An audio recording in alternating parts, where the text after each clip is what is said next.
Macam mana sebuah perigi kecil bersaiz 1.5 meter tak pernah kering selama lebih 4,000 tahun? Padahal ia mengepam 8,000 liter air setiap minit. Saintis hidrologi dari seluruh dunia pernah cuba merungkai rahsia ini.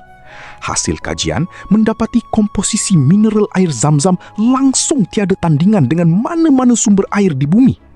Ia bebas kuman tanpa perlukan rawatan klorin. Secara logik geografi padang pasir yang tandus, perigi ini sepatutnya dah lama kering kontang.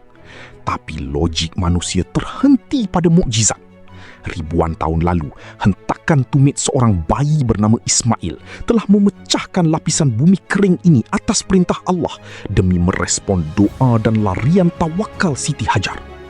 Apabila Allah berkata jadilah, maka hukum alam akan patuh. Dah berapa kali korang minum air Zam-Zam? Cuba kongsikan pengalaman korang di ruang komen dan share mukjizat agung ini.